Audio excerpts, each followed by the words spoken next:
मराठा सरदार भोसल्यांची कर्तबगार घराणे. धामधुमीचा काळ. संतांनी लोकांच्या मनात भक्तिभाव निर्माण केला, तर शूर मराठा सरदारांनी महाराष्ट्रात शौर्याची परंपरा निर्माण केली. तो काळ मोठा धामधुमीचा होता. विजापूरचा आदिलशाह आणि अहमदनगरचा निजामशाह या सुलतानामध्ये महाराष्ट्रात नेहमीच लढाया होत. लढाईसाठी त्यांना फौज लागे, या कामी ते मराठा सरदारांचा उपयोग करून घेत. शूर मराठा सरदार. मराठी काटक व शूर होते, तसेच ते धाडशी होते, स्वामिनिष्ठ होते. लढाईवर मोठमोठे पराक्रम गाजवण्यात त्यांना मोठा अभिमान वाटे. हातात भाला, कमरेला तलवार असे हे धाडशी मराठा जवान घोड्यावर मांड घालून सरदारांच्या फौजेत दाखल होत. मराठी सरदार फौजबंद असत. कोणताही फौजबंद मराठा सरदार सुलतानाकडे गेला की सुलतान त्याला आपल्या चाकरीस ठेवी, त्याला सरदारकी देई, कधी कधी जहागिरी देई. जहागिरी मिळालेले सरदार स्वतःला आपल्या जहागिरीचे राजे समजत. विजापूर व अहमदनगर येथील सुलतानांच्या पदरी अनेक मोठमोठे सरदार मराठी सरदार होते. त्यात सिंदखेडचे जाधव, फलटणचे निंबाळकर, मुधोळचे घोरपडे, जावळीचे मोरे, वेरूळचे भोसले हे प्रमुख होते. सिंदखेडचे जाधव हे देवगिरीच्या यादवांचे वंशज. शिवरायांच्या मातोश्री जिजाबाई या सिंदखेडच्या लखुजी जाधवांच्या कन्या होत.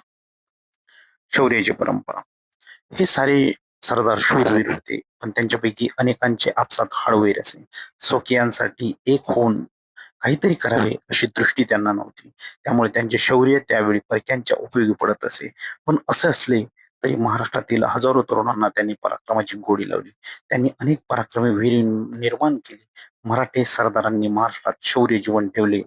महाराष्ट्रातील शूर घराण्यापैकी वेरूळचे भोसले घराणे मोठे पराक्रमी निघाले.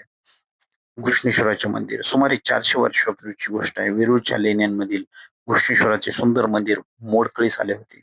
त्याच्या भिंतीला भेगा पडल्या होत्या. मंदिरातील पुजारीही मंदिर सोडून निघून गेला होता.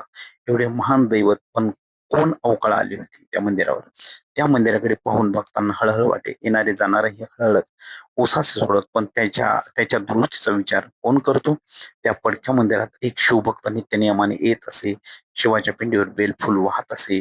हात जोडून आपल्या मनातल्या शिवाला सांगत असे. एक दिवस त्याने गडी माणसे आणली, मंदिराच्या पडक्या भिंती नीट केल्या, मंदिराची सारी व्यवस्था लावली, घृष्णेश्वराचा जीर्णोद्धार केला, मंदिराच्या आतबाहेर दिवे लावले. घृष्णेश्वराचे गेलेले वैभव परतले. हे कोणी केले? कोण होते ते शिवभक्त? ते होते मालोजीराजे भोसले. वेरूळचे भोसले.